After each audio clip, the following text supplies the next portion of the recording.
Hello students आज हम करेंगे poster making. Poster making is a very useful means of making an announcement और appeal. मतलब कि जो पोस्टर्स हैं वो कोई घोषणा करने का या फिर कोई अपील करने का या कोई सूचना है जो हम जारी करना चाहते हैं, किसी जो प्रोडक्ट की पब्लिसिटी करना चाहते हैं, किसी उत्पाद को हम मशहूरी करना चाहते हैं या फिर कोई पावरफुल मैसेज लोगों तक पहुंचाना चाहते हैं, या फिर आप कह सकते हैं कि जनहित में कुछ बताना हो या लोगों को जागरूक करना हो, उनके लिए हम पोस्टर्स का इस्तेमाल करते हैं। जो पोस्टर्स हैं वो देखने में बड़े अट्रैक्टिव होने चाहिए और रीडेबल भी होने चाहिए और उसमें कुछ जो ठोस मैसेज लोगों तक जाना चाहिए। जो मोस्टली NGOs होती हैं, नॉन गवर्नमेंट ऑर्गेनाइजेशंस होते हैं या पॉलिटिकल पार्टीज़ हैं, गवर्नमेंट डिपार्टमेंट्स हैं या सोसाइटीज़ हैं, क्लब्स हैं, जो एक्चुअली सोसाइटी के वेलबींग के लिए, उनकी भलाई के लिए कुछ करना चाहती हैं, तो वो जो हैं पोस्टर्स जारी करती हैं। जो पोस्टर हैं एक्चुअली नोटिस एंड एडवर्टीज़मेंट, इन दोनों की कंबाइंड फॉर्म है। दोनों की जो क्वालिटीज़ हैं वो पोस्टर में हमने डालनी होती हैं। तो कुछ की पॉइंट्स हैं जो आपको हमेशा याद रखने हैं जब भी आप कोई पोस्टर बनाते हैं। सबसे पहले तो जो आप मैसेज देना चाहते हैं वो ब्रीफ होना चाहिए, संक्षिप्त में होना चाहिए, और जो ग्रामेटिकल मिस्टेक्स हैं और स्पेलिंग मिस्टेक हैं वो नहीं होनी चाहिए, क्योंकि इससे आपके मार्क्स कटेंगे। जो विजुअली पोस्टर है वो बड़ा अट्रैक्टिव होना चाहिए, लोगों का ध्यान आकर्षित करने वाला होना चाहिए, इसको देखते ही लोगों का ध्यान उसकी तरफ जाना चाहिए। उसके लिए आप कलर्स यूज़ कर सकते हैं, जो लेटर्स हैं उनको आप बोल्ड कर सकते हैं, अंडरलाइन कर सकते हैं, और मैसेज पावरफुली स्लोगन की फॉर्म में भी आप लिख सकते हैं, तो वो बड़े बड़े अक्षरों में लिखा होना चाहिए।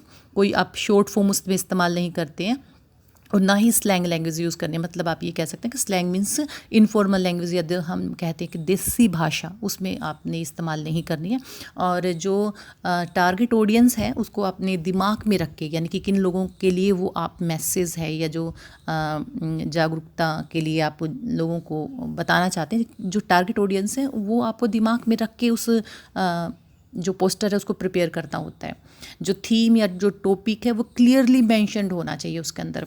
और कई बार क्या होता है, जो पोस्टर्स हैं आप किसी एग्जीबिशंस या फंक्शंस या कैंप्स वगैरह के लिए, वर्कशॉप वगैरह के लिए, उनके लिए भी आप पोस्टर्स जारी करते हो, तो ऐसे के लिए आपको जो शेड्यूल है उसका, जो इवेंट का, वो क्लियरली मेंशन्ड होना चाहिए। यानी कि जो स्थान है और कब और कहाँ और कैसे वो जो कार्यक्रम है होने जा रहा है, तो वो आपको सारा पोस्टर के जो बनाते हो आप उसमें वो मेंशन होना चाहिए।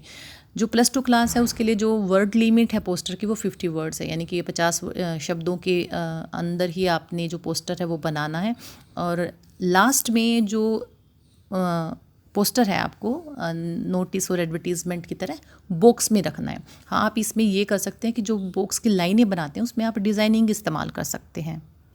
उसके बाद हैं जो पोस्टर हैं बहुत तरह के होते हैं, जैसे अवेयरनेस के लिए, अपील के लिए आप बनाते हो, जैसे कि आपको अवेयर करना है लोगों को साफ़ सफाई के लिए, क्लीनलीनेस के लिए, सेव वाटर, सेव इलेक्ट्रिसिटी, या फिर सेव एनवायरनमेंट, सेव अर्थ।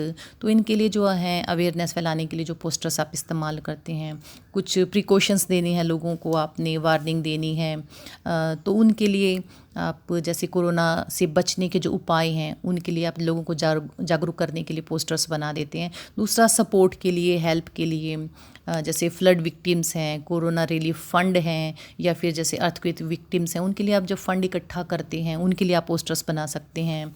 उसके अलावा कंसर्ट्स हैं, कार्निवल हैं, जैसे दिवाली मेला वगैरह लगते हैं, उनके लिए सेमिनार्स हैं, वर्कशॉप्स हैं, इन सब के लिए आप जो है पोस्टर्स बना सकते हैं। जिसमें जो वर्कशॉप है या एग्जीबिशंस हैं उनमें अगर आप इन्विटेशन देते हैं तो उसमें आपको शेड्यूल ज़रूर मेंशन करना होता है। स्टूडेंट्स, यहाँ पर एक फॉर्मेट दिया हुआ है पोस्टर्स कैसे बनाते हैं, खासकर जो इवेंट के पोस्टर्स होते हैं, और इसके अलावा 2 पोस्टर्स और दिए हुए हैं, इनको भी आप स्टडी कीजिए और अपनी क्रिएटिविटी का इस्तेमाल करके और बेहतर पोस्टर्स बनाने का प्रयास कीजिए।